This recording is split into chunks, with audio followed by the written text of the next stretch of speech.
As you know, we're called Guadalupe workers.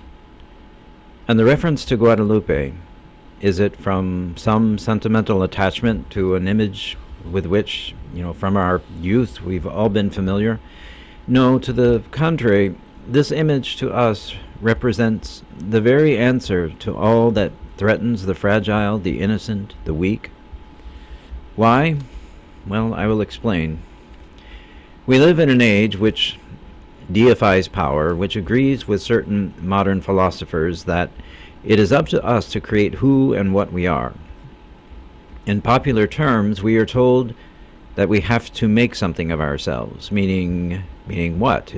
It means that we have to create our own significance by our doing, by our producing, by our moving, until at some point we can say we have a significant car, or a significant bank account, or a significant degree of fame. Until, in other words, at some point we can say, yes, indeed, we are significant.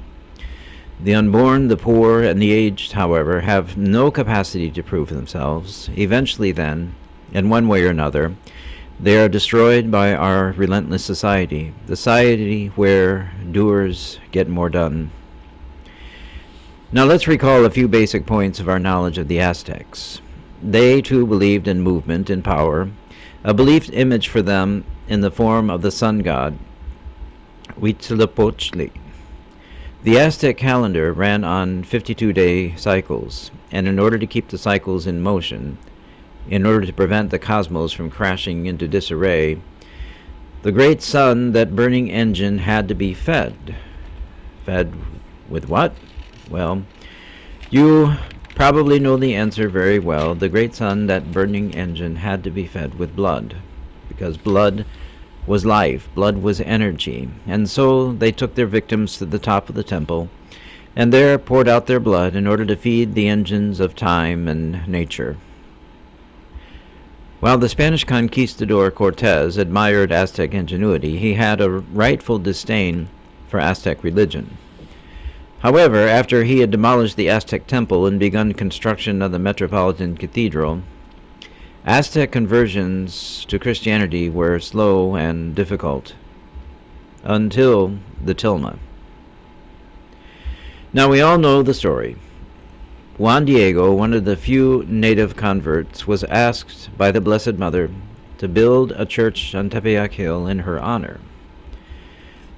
Accordingly, Juan Diego made his way to the capital to seek audience with the bishop, but the bishop was understandably a little skeptical and asked for a sign. Our Lady produced on coarse cactus fiber her very own image, and in that image she stands in front of the sun. To the 6 million or more convinced by her image, the meaning was clear. The child whom she bears in the image, that tiny unborn, say 7-month-old infant, takes precedence over the power of the sun. And that infant, in his weakness and smallness, has nothing to claim for himself, except the simple truth that he is. Or, to spin it around from a different perspective, the simple truth that I am.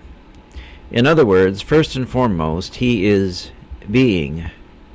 And in the image of the tilma, being is placed before power, before energy, before the cycle of life and death. In other words, being is placed before doing. And this is exactly what our mothers need to hear, the mothers who come to see us in our office in Detroit.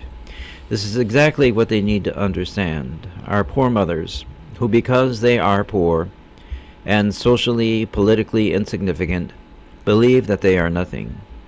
Our poor mothers, who because they can do very little, believe that they themselves are very little.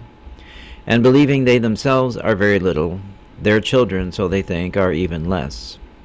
So the killing of their children becomes another form of killing themselves.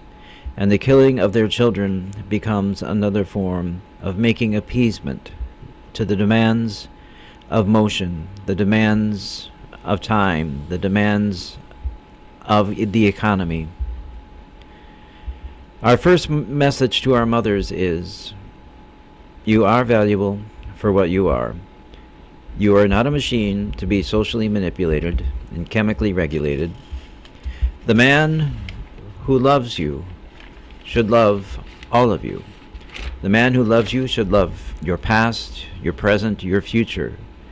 The man who loves you should love your body in its youth, your body in its old age, your body with all its characteristics, including its fertility. I have visited the tilma in Our Lady's image 10 times now. I hope to go 10, maybe 20 times more. And each time I visit, I ask that we here at Guadalupe Workers be given the grace and inspiration to carry her message.